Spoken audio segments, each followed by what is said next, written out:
જુઓ, લાસ્ટ લેક્ચરમાં આપણે કેટલાક સંકરણનો અભ્યાસ કર્યો હતો.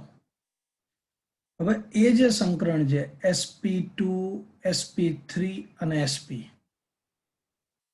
તેમાં C2H6 અણુમાં sp3 સંકરણ એની કોઈ ફિગર ટેક્સ્ટબુકમાં આપેલી નથી, પરંતુ એક્સ્ટ્રા મેં દોરી હતી. હવે જે આપણે ડિસ્કશન કરવાનું છે એ ઇથિન અને ઇથાઇન વિશે કરવાનું છે. એક્સ્ટ્રા કેટલાક ઉદાહરણ છે જેના વિશે આપણે ડિસ્કશન કરીશું.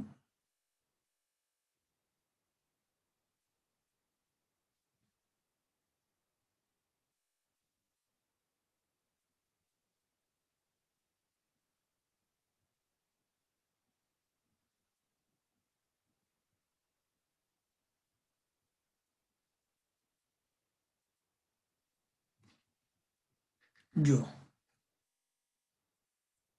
સૌ પ્રથમ આપણો સંકરણનો અભ્યાસ છે C2H4.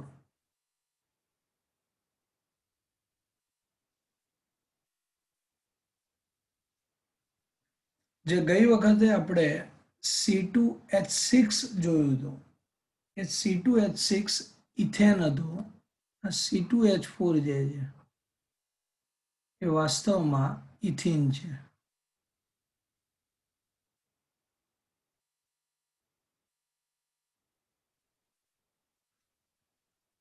ઓકે,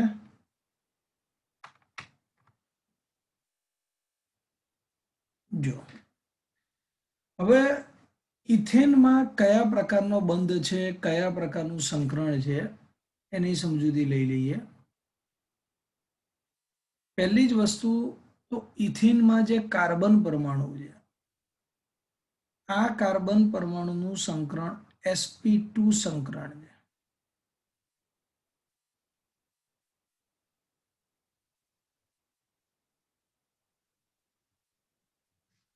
sp2 સંકરણ હોય તો કયા પ્રકારની ઇલેક્ટ્રોન રચના અને કઈ કક્ષકો સંકરણમાં ભાગ લેશે એને પહેલા સમજીએ. કાર્બનનો પરમાણુ ક્રમાંક 6 છે, હિલિયમ કમ્પ્લીટ 2s2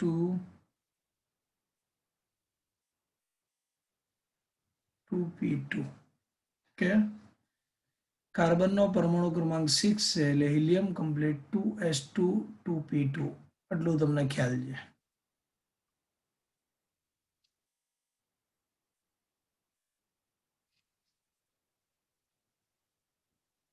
અને આપણે આ રીતે દોરી શકીએ છીએ હિલિયમ કમ્પ્લીટ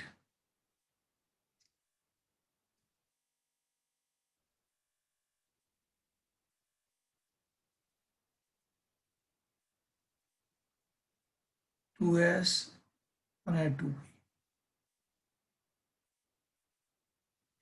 2s માં 2 ઇલેક્ટ્રોન છે અને 2p માં 2 ઇલેક્ટ્રોન છે.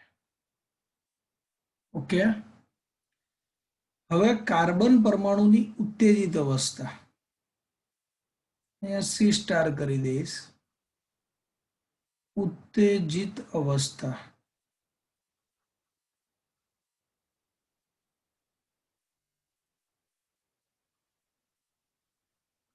હિલિયમ કમ્પ્લીટ 2s અને 2p.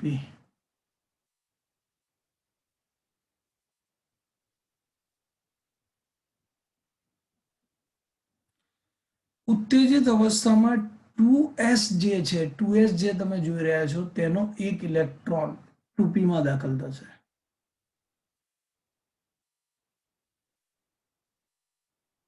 s અને 2p. ઓકે, હવે અહીંયા આગળ જોવા શું મળશે સમજી લો તમે. કોમ્બિનેશન થશે 2s અને 2p એટલે 3 sp2 સંકર કક્ષક ઉત્પન્ન થશે અને એક કક્ષક બાકી રહેશે 2px હશે, 2pz અને y એ સંકરણમાં ભાગ લેશે અને 2px કક્ષક એ બાકી રહી જશે. એનું રીઝન છે, તમારે sp2 સંકરણ કરવું હોય તો sp2 સંકરણ માટે એક s અને 2p પતી ગયું. અહીંયા 3p છે, કેટલી p ભાગ લેશે સંકરણમાં? 2p. 2p કક્ષક સંકરણમાં ભાગ લેશે એટલે એક 2s અને 2 2p, તો તેમાંથી 3 sp2 સંકર કક્ષકો મળશે અને એક 2px કક્ષક રહી જશે. આ 2px માં 2 એ નંબર છે p કક્ષકનો, ત્યારે આ 3 એ સંખ્યા છે 3sp2.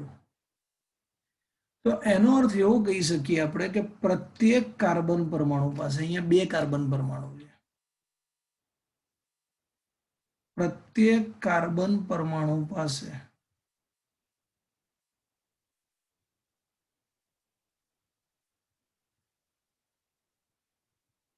3 sp2 સંકર કક્ષક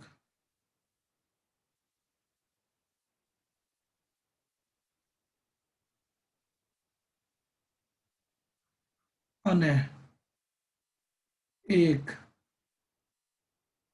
2px કક્ષક રહેલી છે. સમજાય છે લોજી? પ્રત્યેક કાર્બન પરમાણુની વાત કરીએ તો 3 sp2 સંકર કક્ષક છે અને એક કઈ છે? 2px સંકર કક્ષક આપેલી છે.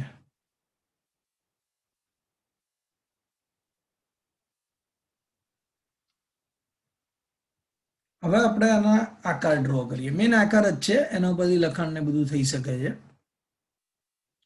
અહીંયા આપણી પાસે 2 કાર્બન પરમાણુ, બંને કાર્બન પરમાણુની sp2 સંકર કક્ષક અહીંયા ડ્રો કરીશું સૌપ્રથમ, એટલે એક્ઝેક્ટ આપણને ખ્યાલ આવશે કે શું થાય છે આમાં.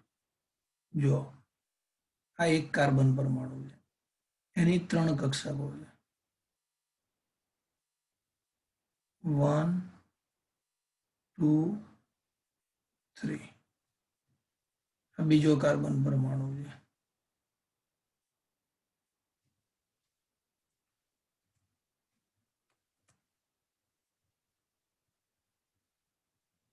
1 2 અને 3. સમજ્યા? અહીંયા હું લખી નાખું છું, આ એક કાર્બન પરમાણુ છે, આ બીજો કાર્બન પરમાણુ છે, બંનેની sp2 સંકર કક્ષકો ભેગી થશે એટલે અહીંયા સિગ્મા બંધ બનાવશે. બીજી એક વસ્તુ બહુ સ્પષ્ટ છે કે ટોટલ 4 હાઇડ્રોજન છે, એટલે અહીંયા આગળ હાઇડ્રોજન H H H અને H.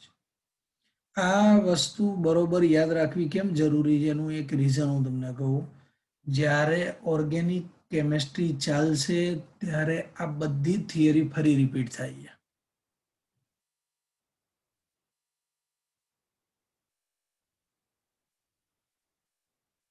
જો હાઇડ્રોજનની 1s 1s 1s અને 1s. ઓકે, તો હાઇડ્રોજન પરમાણુની 1s અને અહીંયા આ જે સમિશ્રણ છે તેનાથી સિગ્મા બંધનું નિર્માણ થાય. તો આ તો આપણે શું બતાવ્યું કે કાર્બન પરમાણુની sp2 સંકર કક્ષકોનું સમિશ્રણ થયું, sp2 ભેગી થઈ તો સિગ્મા અને અહીંયા હાઇડ્રોજન, તો થઈ ગયું 2 કાર્બન અને 4 હાઇડ્રોજન. પરંતુ તમે જુઓ કે 3 sp2 છે પણ એક કક્ષક કઈ છે? 2px, જે સંકરણમાં ભાગ નથી લેતી. એ શું કરશે? જે કક્ષકે સંકરણમાં ભાગ નથી લીધો તેની આકૃતિ આપણે બતાવીએ, કારણ કે એનો પણ કંઈક રોલ તો હશે આમાં. તો શું રોલ છે એ સમજીએ આપણે. તેના માટે એક બીજી ફિગર આપણે ડ્રો કરીશું, કારણ કે જગ્યા ધીમે ધીમે મર્યાદિત થતી જાય એમાં. જો ધારો કે આ કાર્બન પરમાણુ છે,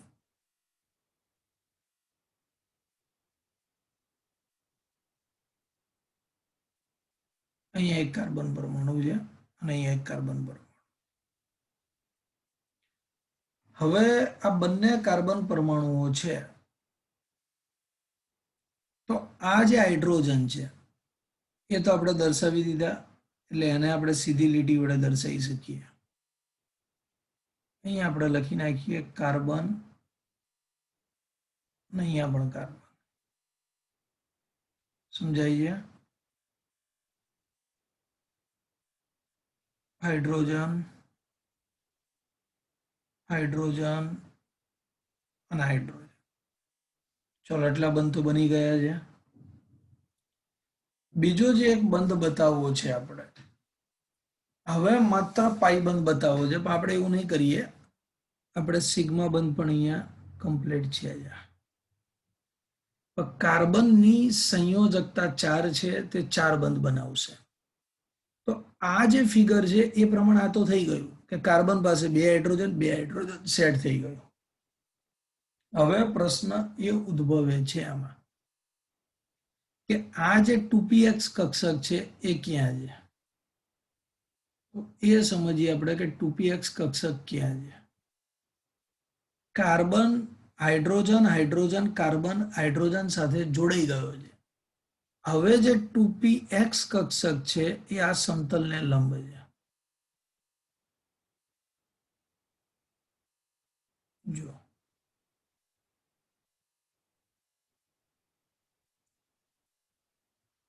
દેખાય છે? અને આ જે લંબ છે તેમાં પણ તમે જુઓ છો કે 2px કક્ષક આ 1, 2 અને 3 કક્ષકો પાસે એક હતા, આની પાસે પણ એક ઇલેક્ટ્રોન. એટલે આનું જે આ અક્ષ છે એની ઉપર અને નીચે સમિશ્રણ થશે, બંનેનું સમિશ્રણ થશે, અને સમિશ્રણ થશે એટલે અહીંયાથી પાઈ બંધનું નિર્માણ થશે. એવું નથી કે 2 પાઈ બંધ છે, આ 2 ભેગા થઈ અને એક પાઈ બંધનું નિર્માણ કરે છે. આ જ વસ્તુને બીજી રીતે હું દર્શાવું. જો આ કાર્બન પરમાણુ છે, ધારો કે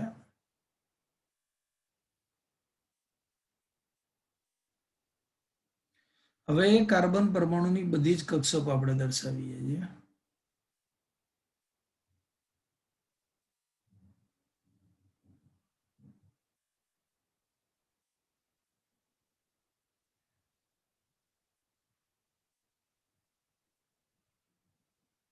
બરાબર છે?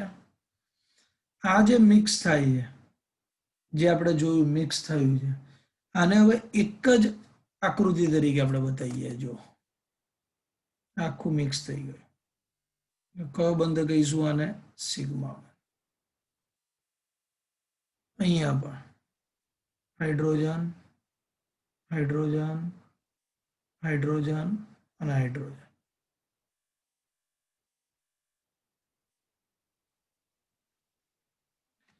હવે જ્યાં સમતલને લંબ px કક્ષક છે જે પાઈ બંધ બનાવે છે, તે કઈ રીતે મિશ્ર થાય છે?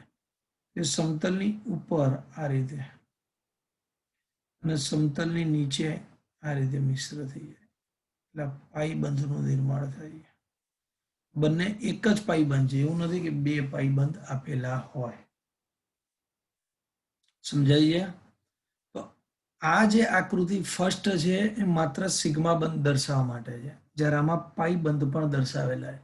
ટેક્સ્ટબુકમાં આવી 4-5 આકૃતિ દર્શાવેલી છે, પણ બધી એકની એક જેવી જ છે, એમાં કઈ લાંબો ફરક નથી. હવે ઇથેનનું ફાઇનલ સ્ટ્રક્ચર દોરું છું.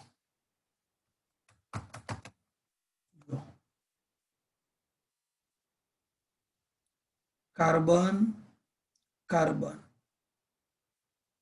હાઇડ્રોજન, હાઇડ્રોજન, હાઇડ્રોજન અને હાઇડ્રોજન.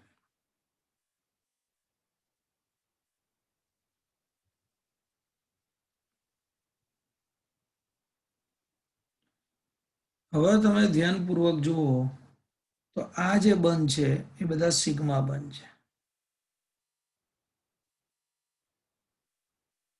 અને આ જે બંધ છે એ પાઈ બંધ છે. દ્વિબંધ જ્યારે હોય ત્યારે એક બંધ પાઈ બંધ બને. સિગ્મા અને પાઈ બંધની ડેફિનેશન આપણે બહુ સ્પષ્ટ કરેલી છે કે સિગ્મા બંધ જે છે અક્ષ ઉપર સમિશ્રણ થાય છે. આ જુઓ આ રીતે મિશ્ર થયું અને પાઈ બંધ ક્યાં મિક્સ થાય છે? આ જે અક્ષ છે એની ઉપર અને નીચે મિક્સ થાય છે. સિગ્મા બંધ જે છે એ અક્ષ ઉપર સમિશ્રણ પામે દેખાય છે અને પાઈ બંધ જે છે અક્ષની ઉપર અને નીચે સમિશ્રણ પામે છે. બીજું, આમાં બંધ કોણ અને બંધ લંબાઈ આપેલી છે એ તમે ટેક્સ્ટ બુકમાં જોશો એટલે યાદ રાખવાનું છે, પણ બેઝિક એનો આ કન્સેપ્ટ છે કે ઇથિનમાં આ રીતે સંકરણ ઉદ્ભવે છે અને ઇથિનમાં કાર્બનના 4 બંધ જુઓ થઈ જાય છે. એ 4 બંધમાં કાર્બન કાર્બન વચ્ચે જે ડબલ બોન્ડ છે એમાં એક સિગ્મા છે અને એક પાઈ બંધ છે. એવું જ હોય. કાર્બન કાર્બન વચ્ચે ડબલ બોન્ડ હોય, એક સિગ્મા અને એક પાઈ બંધ હોય. ટ્રિપલ બોન્ડ હોય, એક સિગ્મા અને 2 પાઈ બંધ હોય. એ પણ આપણે જોઈએ છે. બોલો, કોઈને કઈ આમાં પૂછવું હોય તો પૂછી શકે છે. આના પછી એક નવું સ્ટ્રક્ચર લઈએ છીએ આપણે.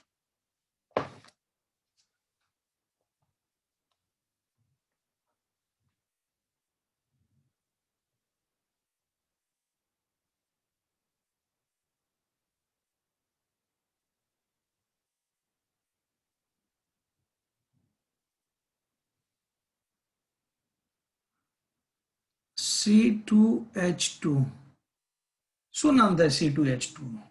જણાવો તો મને. C2H2 નું નામ શું થઈ શકે?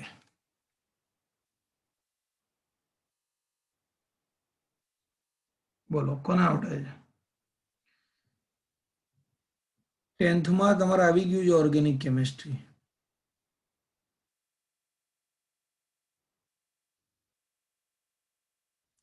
Very good. ઇથાઇન નામ થાય, ઇથાઇન નામ. બીજું કોઈ નામ ખબર છે એનું?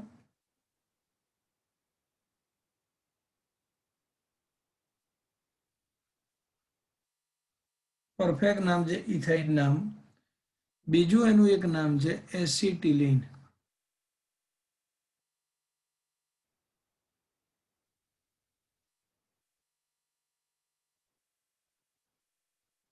જો 2 કાર્બન અને 2 હાઇડ્રોજન ખાલી આપેલા છે. અહીંયા જે કાર્બન પરમાણુ છે તેનું sp સંકરણ થાય છે, ખાલી sp. હવે પહેલા તો આગળ જે આપણે ડ્રો કરેલું હતું એને ફરી એક વખત જોઈ લઈએ. Carbon 6 1s2 2s2 2p2 1s2 ની જગ્યાએ આપણે હિલિયમ કમ્પ્લીટ પણ લખીએ છીએ. ચલો, કાર્બન પરમાણુની ઉત્તેજિત અવસ્થા.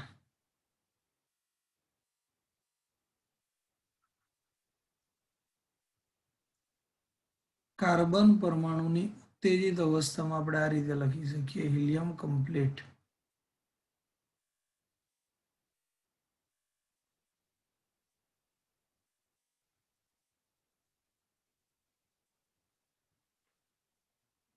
ટુ એસ અને 2p.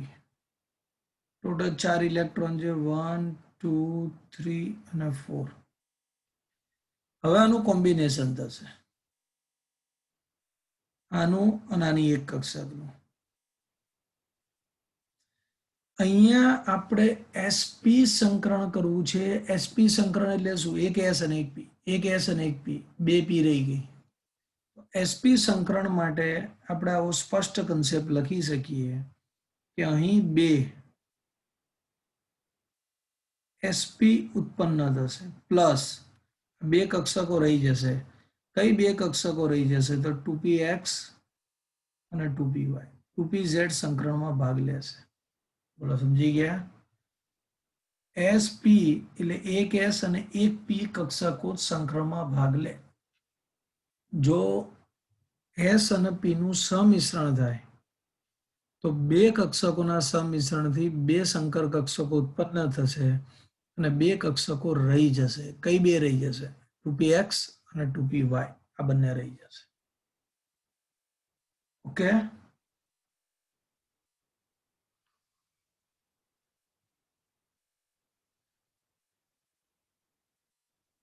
જો હવે બંને કાર્બન પરમાણુની કક્ષકો આપણે દર્શાવીએ.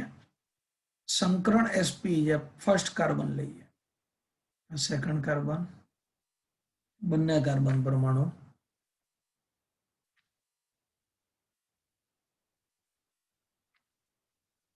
ચલો આ કાર્બન પરમાણુ જે છે sp એટલે આની બે કક્ષકો જો એક ને બે આની પણ બે આવે 1 2 થઈ ગઈ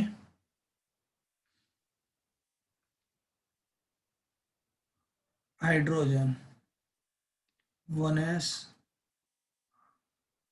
हाइड्रोजन 1s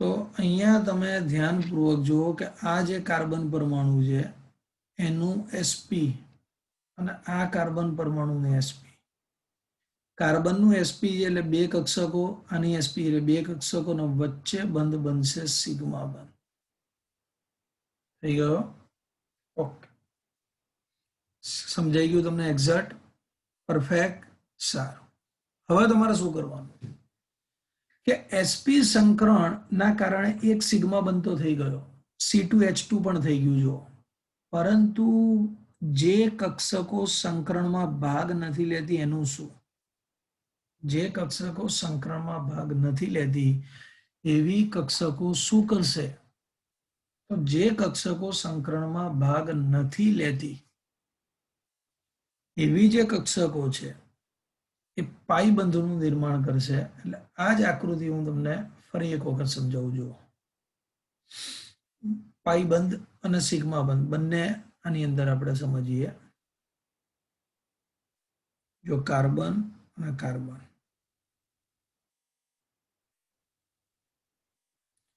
આ બંને કાર્બન પરમાણુ સાથે માત્ર પાઈ બંધ અહીંયા સમજવાની વાત છે પછી આપણે આખી મિક્સ આકૃતિ જોઈએ જો આ કાર્બન અને આ કાર્બન આ માત્ર સિગ્મા બંધ સમજાયા છે એ રીતે માત્ર પાઈ બંધ આપણે જોઈએ અહીંયા બે કક્ષકો છે એક 2px છે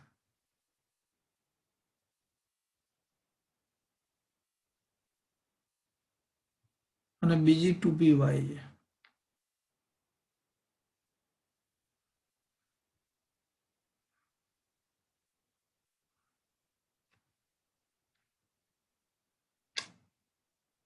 टू पी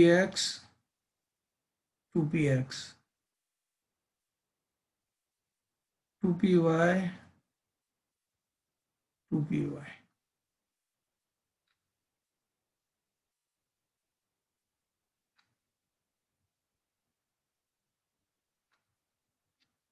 जो आ समिश्रण थयुं अहींया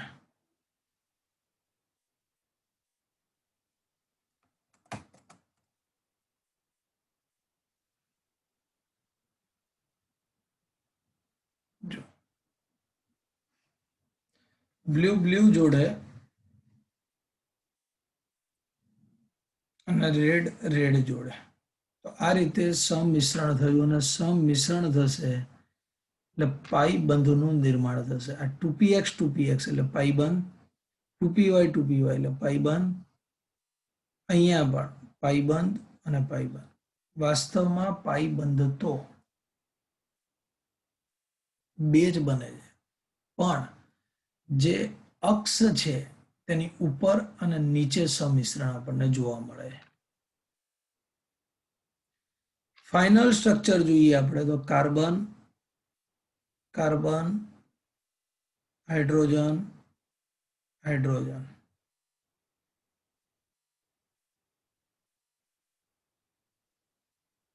જો અહીંયા તમે ધ્યાનપૂર્વક જુઓ કે એક એક હાઇડ્રોજન સાથે સિગ્મા બંધ છે બે sp કક્ષકોના સમિશ્રણથી સિગ્મા બંધ બને છે પરંતુ આ જે અક્ષ છે એની ઉપર અને નીચે સમિશ્રણ થાય એટલે 2px માંથી એક પાઈ બંધ 2py માંથી બીજો પાઈ બંધ બને છે બે પાઈ બંધનું निर्माण થાય છે ઓકે તો આપણે એવું લખી શકીએ આ બે સિગ્મા બંધ છે અહીંયા પણ એક સિગ્મા છે આ પાઈ છે અને આ બંધ પણ પાઈ છે. અણુનો આકાર એ તમે જોઈ શકો છો રેખીય છે અને રેખીય હોય એટલે બંધ કોણ 180 ડિગ્રી હોય. બીજી એક વસ્તુ તમને એ કહેવાની કે આપણે લાસ્ટ લેક્ચરમાં ઇથેન જોયો હતો, આજે ઇથિન અને ઇથાઇન જોયો. તમે જુઓ કે ઇથેનમાં સિંગલ બોન્ડ હતો, બોન્ડ એટલે બંધ. આ ઇથેનમાં સિંગલ બોન્ડ હતો, આ ઇથિન છે એમાં ડબલ બોન્ડ છે, અને આ ઇથાઇન એમાં ટ્રિપલ બોન્ડ છે. જેમ જેમ બંધ ક્રમાંક વધતો જશે તેમ તેમ બંધ લંબાઈ ઘટતી જશે. એટલે ઇથેનમાં સિંગલ બંધ ક્રમાંક છે, ઇથિનમાં ડબલ છે અને ઇથાઇનમાં ટ્રિપલ છે. તો જેમ જેમ બંધ ક્રમાંક વધશે તેમ બંધ લંબાઈ ઘટશે, પરંતુ બંધ ઉર્જામાં વધારો જોવા મળશે. ઓકે, 5 મિનિટ આ બંને સ્ટ્રક્ચરો જોઈ લો, વાંચી લો જે વાંચવું હોય. ત્યારબાદ ડી કક્ષકોના સંકરણની આપણે વાત કરીએ.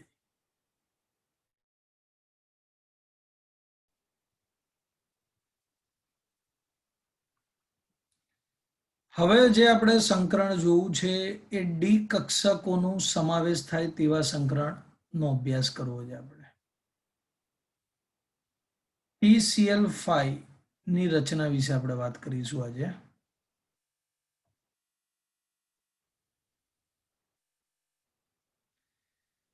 પીએક્સ અને પીવાય કેમ લીધું? કારણ કે આપણે જે પણ સંકરણ કરીએ છીએ ઝેડ અક્ષને અક્ષ સ્વીકારીને કરેલું છે સંકરણ, એટલા માટે પીએક્સ અને પીવાય લીધેલું છે. આમ તો બધી કક્ષકો છે એના શક્તિ અને આકાર તો સમાન જ છે, પણ આપણે ઝેડ ઉપર ફોકસ કર્યું છે એટલે એક્સ અને વાય કર્યું. બાકી તો બધી સેમ જ છે. તમે એને એક્સ કહી દો તો ઓલી વાય અને ઝેડ થઈ જશે.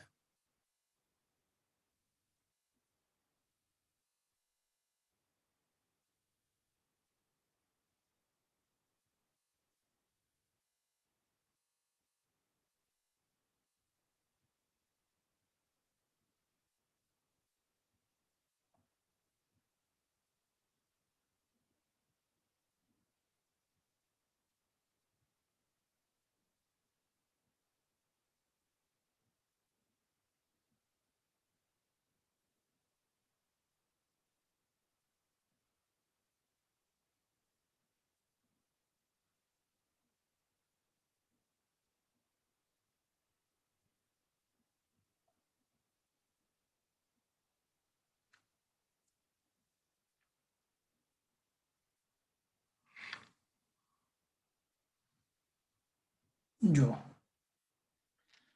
PCl5 માં કઈ રીતનું સંકરણ થાય છે એની ડિટેલ આપણે સમજીએ.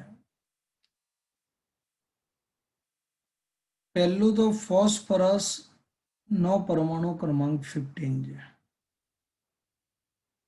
નિયોન કમ્પ્લીટ 3s અને 3p થઈ ગયું. નિયોન કમ્પ્લીટ 3s2 3p3 એટલે ટોટલ 15 ઇલેક્ટ્રોન ફોસ્ફરસમાં આવેલા છે. હવે ફોસ્ફરસની ઇલેક્ટ્રોન રચના આપણે સમજીએ. નિયોન કમ્પ્લીટ 3s 3p અને ત્યારબાદ 3d છે ખરી, ખાલી છે 3d 3p અને 3s. ફરી એકવાર દોરીશું ફોસ્ફરસને. નિયોન કમ્પ્લીટ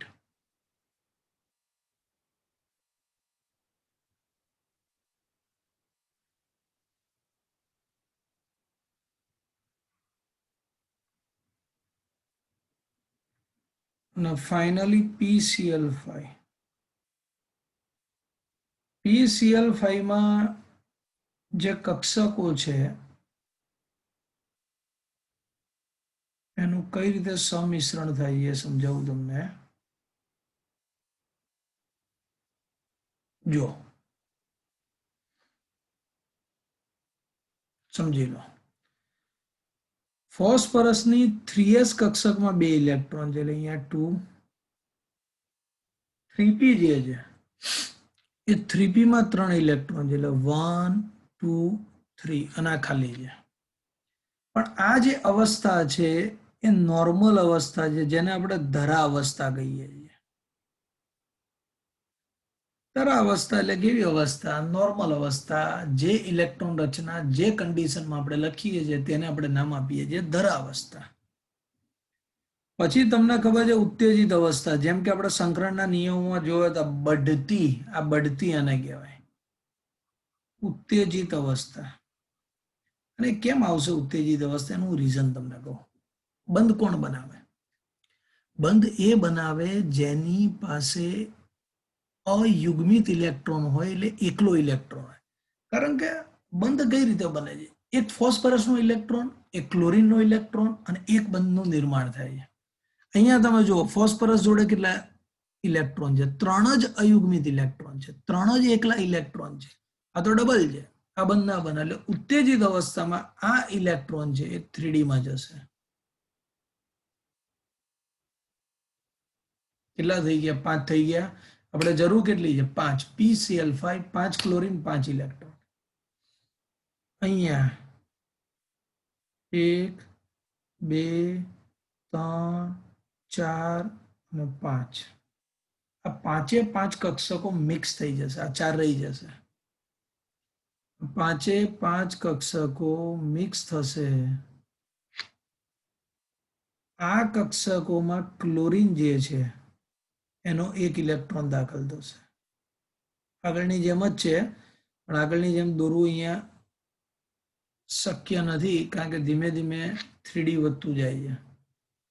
એટલે આટલી કક્ષકોનું કોમ્બિનેશન થશે.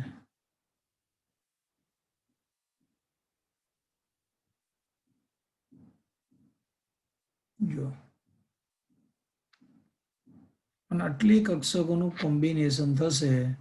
અહીંયા દરેક જગ્યાએ આ જે ઇલેક્ટ્રોન છે જોઈ લો, આ ક્લોરીનનો છે, second electron chlorine, chlorine, chlorine અને ક્લોરીન. અને બીજું કે આ જે 5 કક્ષકો છે જોઈ લો તમે, એના કોમ્બિનેશનનું નામ આપીશ sp3d. અને sp3d સંકરણ થાય એટલે 5 કક્ષકો છે, એટલે 5 sp3d સંકર કક્ષકો ઉત્પન્ન થશે. ચલો તમને ફટાફટાની સમરી સમજાવી દઉં. જો ફોસ્ફરસની electron neon complete 3s2 3p3 છે.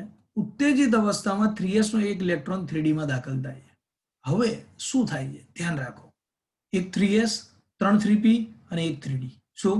એક 3s 3 3p એક 3d. 5 કક્ષકોનું સંમિશ્રણ થશે. 5 કક્ષકોનું સંમિશ્રણ થઈ તેમાંથી 5 sp3d સંકર કક્ષકો ઉત્પન્ન થશે. આ 5 સંકર કક્ષકો દરેકમાં તમે જોઈ શકો બ્લેક એક એક ઇલેક્ટ્રોન છે, અને ક્લોરીન એનો એક એક ઇલેક્ટ્રોન બ્લુ અક્ષરે. આ કોમ્બિનેશન થી આપણને 5 ફોસ્ફરસ અને ક્લોરીન વચ્ચેના બંધનું નિર્માણ થાય છે. અને તમને ખબર છે આકૃતિ 5 બંધનું નિર્માણ જોવા મળે છે. બોલો સમજ્યા? આ પ્રમાણે PCl5 સ્ટ્રક્ચર બને છે. આગળ પણ એ જ હતું. આ sp3d તમે કક્ષકો દોરો, એ કક્ષકોનું સંમિશ્રણ પણ અહીંયા સમજાઈ શકાય. જો હું તમને બતાવું, પ્રયત્ન કરું કે sp3d નું સંમિશ્રણ બતાવું તમને, ખાલી એક સમજૂતી માટે છે. જો તમારે આ ન દોરવું હોય આ રીતે પણ તમે દોરી શકો.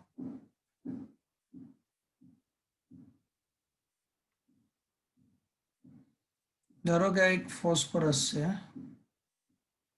અને એની sp3d કક્ષકો આપણે ડ્રો કરવાની છે. કઈ કક્ષકો ડ્રો કરવાની છે? sp3d. હવે sp3d જે કક્ષકો આપણે ડ્રો કરીએ છીએ, જો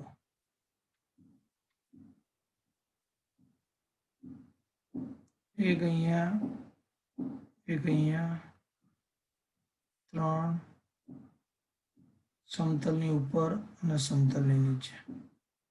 આ પાંચે પાંચ જગ્યાએ ક્લોરીનનું કોમ્બિનેશન થશે, પાંચે પાંચ જગ્યાએ. હવે ક્લોરીનની કઈ કક્ષા હોય? ક્લોરીનની પી કક્ષા હોય. પાંચે પાંચ જગ્યાએ આ રીતે ક્લોરીનનું કોમ્બિનેશન થાય. ધીમે ધીમે શું આકૃતિ કોમ્પ્લિકેટેડ બનતી જાય છે, એટલે બતાવ્યું નથી.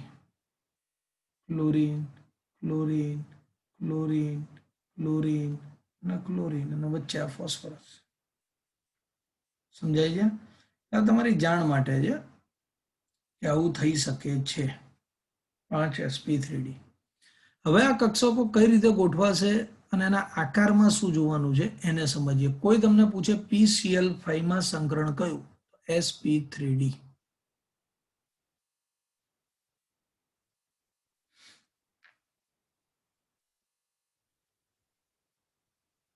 જો એની ભૂમિતિ વિશે આપણે વાત કરીએ. sp3d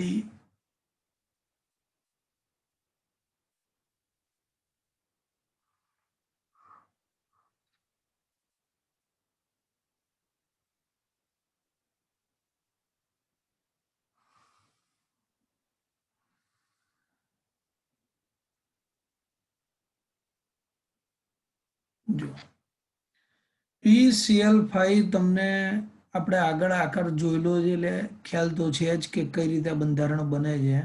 અહીંયા એક ફોસ્ફરસ હોય છે. ફોસ્ફરસ સાથે 3 ક્લોરીન પરમાણુ જોડાયેલા હોય છે. એક અહીંયા ક્લોરીન હોય છે, અહીંયા દર્શાવી દઈએ.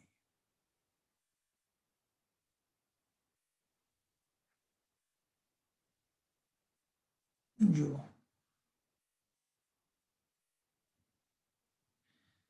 પહેલા આપણા સમતલની જ વાત કરીએ. ફોસ્ફરસ સાથે જે 3 ક્લોરીન પરમાણુ જોડાયેલા છે, આ 3 સિગ્મા બંધ છે. ઉપર નીચેના પણ સિગ્મા બંધ છે, પરંતુ આ જે 3 બંધ બને છે ને, આ 3 બંધ સમતલમાં બને છે. અને સમતલમાં બને છે માટે સમતલના આ જે 3 બંધ છે એને નામ આપીશું આપણે વિષુવવૃત્તીય બંધ. શું નામ આપીશું? વિષુવવૃત્તીય બંધ. એટલે અહીંયા લખવું હોય તો લખી શકાય કે વિષુવવૃત્તીય બંધ.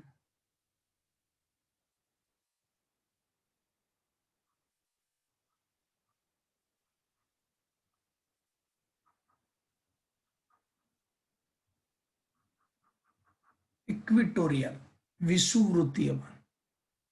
આ 3 બંધ છે, 3p અને Cl વચ્ચેના. અને આ જે વિષુવવૃત્તીય બંધ છે તેના વચ્ચેનો બંધ કોણ 120 ડિગ્રી છે. એટલે અહીંયા તમને ખબર છે પંખાના 3 પાંખિયાની જેમ 120 ડિગ્રી છે.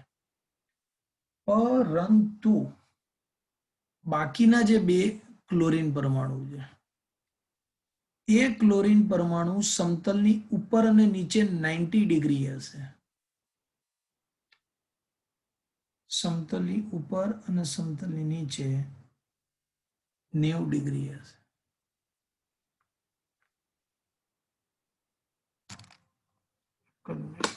બેટરી લો. જો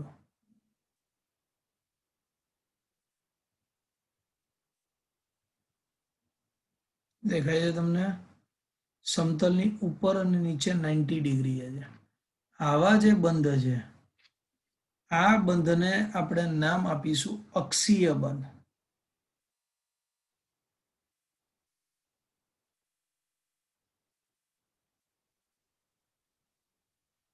કેટલા અક્ષીય બંધ છે?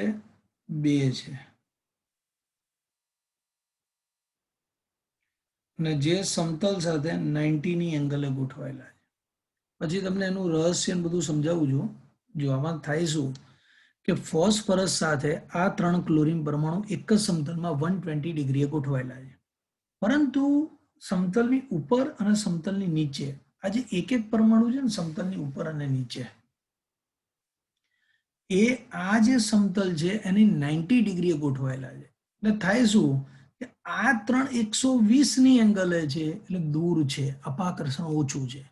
અને આ 2 ક્લોરીન છે 90 ડિગ્રીએ છે, એટલે અપાકર્ષણ વધુ છે. તો ખાસ યાદ રાખીશું કે અક્ષીય બંધ વિષુવવૃત્તીય બંધ કરતા પ્રમાણમાં લાંબા છે. જોઈ લો, મેં એ રીતે દર્શાવ્યું છે. આ 3 પી બંધ છે એના કરતા 2 યલો બંધ જે બતાવ્યા છે એ લાંબા છે. બીજું સમજાય છે તમને કે આ 3 અક્ષીય બંધ કરતા, આ 3 વિષુવવૃત્તીય બંધ કરતા આ જે અક્ષીય બંધ છે એ વધારે અપાકર્ષણ અનુભવે છે અને થોડા લાંબા છે, અને પરિણામે આ બે બંધના કારણે PCl5 સક્રિય છે. સક્રિય એટલે શું? ઝડપથી પ્રક્રિયા કરી નાખે, ક્લોરીન ગુમાવે અથવા ગમે તે પ્રક્રિયા કરે, તો એ આ બંને બંધના કારણે થાય છે. કારણ કે આ જે બે બંધ લાંબા છે ને એનો અર્થ કે એ થોડાક નિર્બળ હોય આ 3ની સાપેક્ષ. યાદ રહી ગયું? તો કોઈ તમને પૂછે PCl5, તો PCl5 નો આકાર તમે જોઈ શકો છો, ત્રિકોણ, એની ઉપર અને નીચે પિરામિડ, ત્રિકોણીય દ્વિપિરામિડ. 3 બંધ 120 ના ખૂણે જેને વિષુવવૃત્તીય બંધ કહેવાય. 2 બંધ સમતલની ઉપર અને નીચે 90 ડિગ્રીએ જેને અક્ષીય બંધ કહેવાય. વિષુવવૃત્તીય બંધ કરતા અક્ષીય બંધમાં અપાકર્ષણ વધુ છે, પરિણામે લાંબા છે, અને આ બંધના કારણે જ PCl5 એ વધુ પડતો સક્રિય છે. ઓકે, હવે એનો આકાર આપણે સમજી લઈએ. જો આકાર બહુ સ્પષ્ટ છે PCl5 નો, કે આપણે ત્રિકોણીય દ્વિપિરામિડ બતાવવાનો છે. આ 3 ત્રિકોણ છે, દેખો આ 3 સમજાય છે તમને? એને તો આપણે જોઈન્ટ કરી જ દઈશું 3 ને. જુઓ 1, આછી લીટી એટલા માટે બતાવું છું કારણ કે આ બંધ નથી, પણ આકૃતિ દર્શાવવા માટે બનાવેલું છે. તમને ભૂમિતિ સમજાય બંધની એના માટે છે.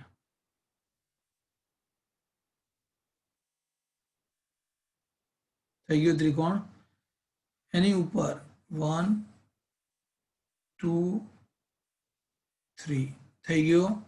ત્રિકોણની ઉપર એક પિરામિડ, ત્રિકોણની નીચે પિરામિડ 1 2 અને 3.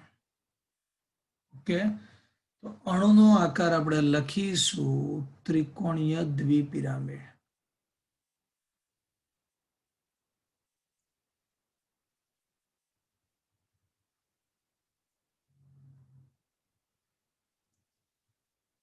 બીજી એક મહત્વની બાબત આમાં એ છે બંધ કોણ. તો કયા કયા અને કેટલા બંધ કોણ છે, તો એને પણ આપણે દર્શાવી દઈએ કે આ જે એંગલ છે આ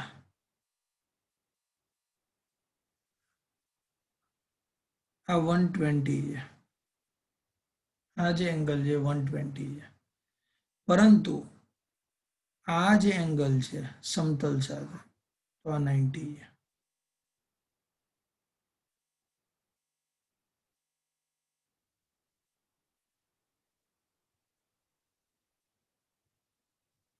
શું પૂછે છે હાર્દિક? પી વેલેન્સ એટલે શું?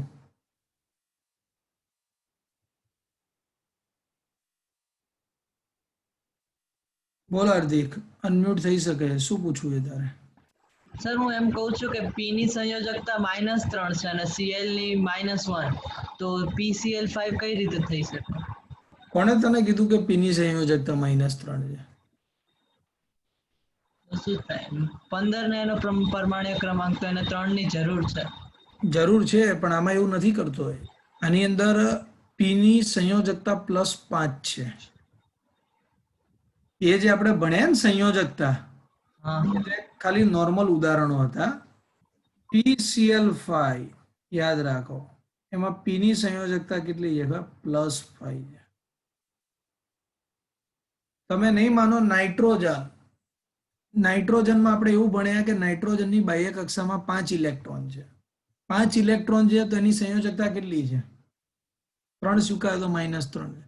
પણ હું તમને નાઇટ્રોજનની સંયોજકતા -3, -2, -1, 0, +1 થી માંડી અને +5 સુધીની ઓક્સિડેશન, ટોટલ 5 થી 6 સંયોજકતા તમને નાઇટ્રોજનમાં જોવા મળે.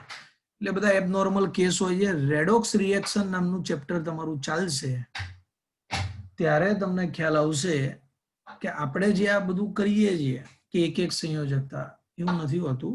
વાસ્તવમાં ઘણા તત્વોની એક કરતા વધારે સંયોજકતા છે. અહીંયા PCl5+5 છે. ઓકે, हाँ सर.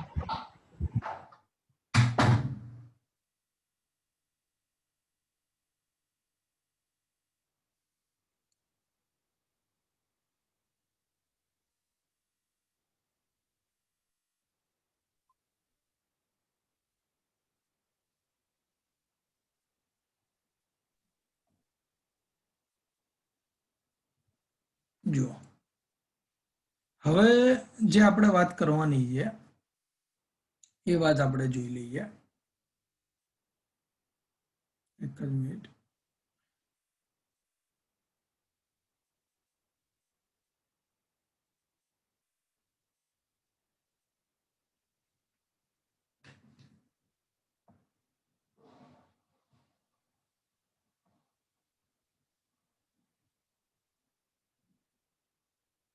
SF6 જેની રચના છે sp3d2 સંકરણ છે. sp3d2 સંકરણ છે SF6 નું.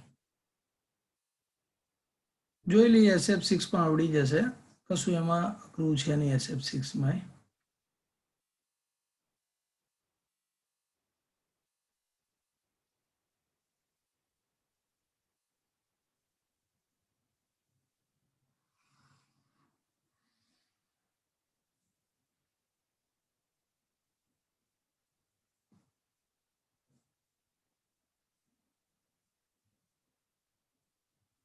PCl માં કયા બોન્ડ સિગ્મા આવે ને કયા ભાઈ? બધા સિગ્મા છે. જ્યાં સિંગલ બોન્ડ હોય એ બધા સિગ્મા હોય, કોઈ ડબલ બોન્ડ નથી. PCl5 માં 5 સિંગલ છે, બધા જ બોન્ડ સિગ્મા છે અને બધા સિંગલ છે. SF6 PCl5 નું નામ થાય ફોસ્ફરસ પેન્ટાક્લોરાઇડ, એ રીતે આનું નામ થશે સલ્ફર હેક્સાક્લોરાઇડ.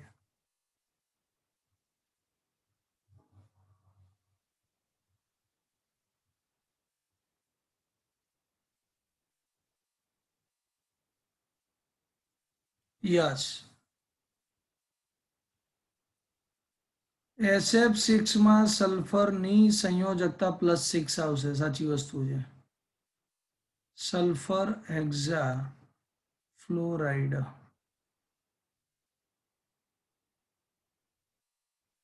પરફેક્ટ વસ્તુ છે. જો હવે આપણે વાત કરીએ સલ્ફર હેક્ઝા ફ્લોરાઇડની, તો ત્યાંની જેમ જ આપણે અહીંયા બધી માહિતી લખવાની છે. સલ્ફરનો પરમાણુ ક્રમાંક કેટલો છે? 16 છે. જો સલ્ફરનો પરમાણુ ક્રમાંક 16 હોય તો આપણે લખી શકીએ નિયોન કમ્પ્લીટ 3s અને 3p. 10 ને 2 12, 12 અને 14 16. સલ્ફર અને SF6.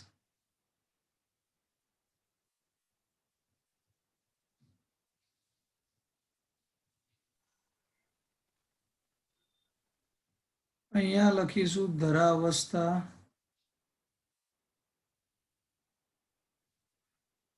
અહીંયા લખીશું ઉત્તેજિત અવસ્થા અને ફાઇનલ સલ્ફર મળી જશે આપણને. જો માત્ર બાહ્ય કક્ષકો દર્શાવવાની છે. 3s આગળ નિયોન લખો તો પણ ચાલે, ના લખો તો પણ ચાલે. 3p અને 3d.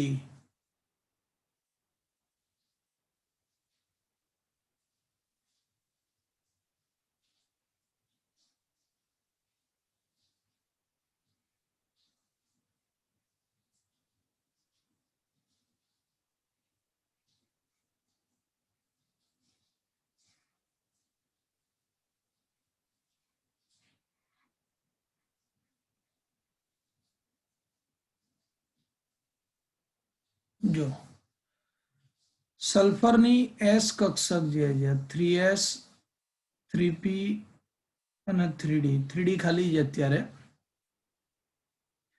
3s માં તમે જોઈ શકો છો 2 ઇલેક્ટ્રોન, 3p માં 4 ઇલેક્ટ્રોન કઈ રીતે ભરાય હુનના નિયમ પ્રમાણે 1 2 3 4.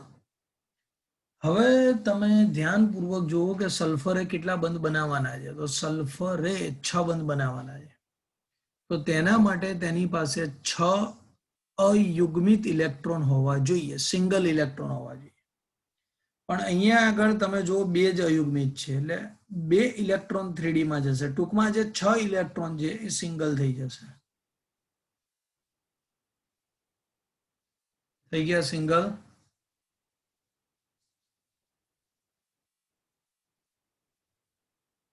હવે આ 6 ઇલેક્ટ્રોન સલ્ફરના આ કક્ષકોનું અહીંયા સમિશ્રણ થશે ને 6 ઇલેક્ટ્રોન સામેથી કોના આવશે? ક્લોરીનના આવશે. જો 1 2 3 4 5 અને 6 ક્લોરીન, ક્લોરીન ને ફ્લોરીન છે, ફ્લોરીન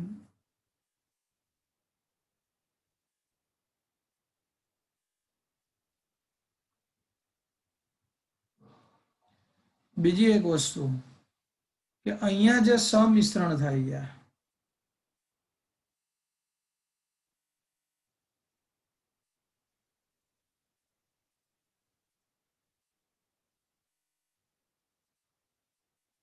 તમે જોઈ શકો છો કે કુલ 1s 3p અને 3d એટલે સમિશ્રણ થાય છે sp3d2 સંકરણ બને છે. કુલ 6 કક્ષકોનું સમિશ્રણ થાય છે અને 6 કક્ષકોનું સમિશ્રણ થાય છે એટલે સંકરણ કયું શક્ય બને છે? sp3d2 સંકરણ શક્ય બને છે. 6 કક્ષકો અને અણુનો આકાર જે છે એ આપણને અષ્ટફલકીય પ્રાપ્ત થાય છે. અષ્ટફલકીય આકાર કેવો છે એને આપણે ડ્રો કરીએ. જેને ટેબલ વ્યવસ્થિત કરેલું હશે એને અહીંયા પ્રોબ્લેમ ઓછો રહેશે.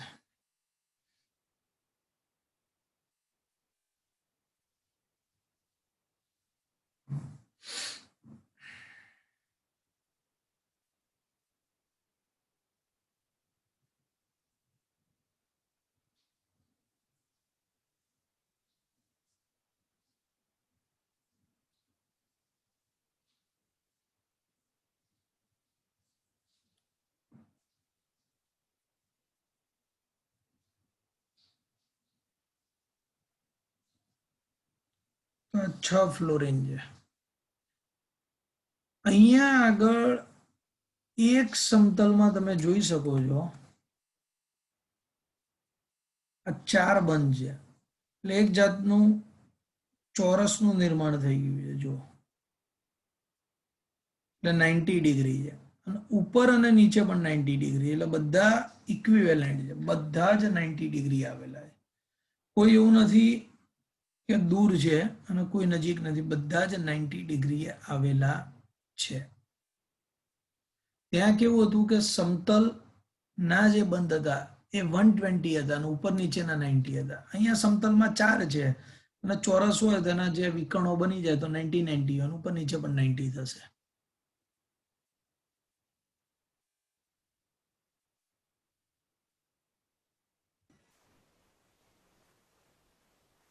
જો હવે મેન આ બંધારણ છે એની ભૂમિતિ આપણે બતાવીએ છીએ માત્ર.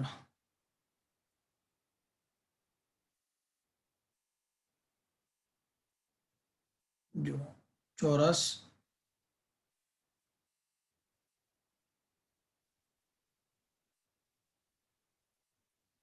અષ્ટફલક, એક ઉપરની તરફ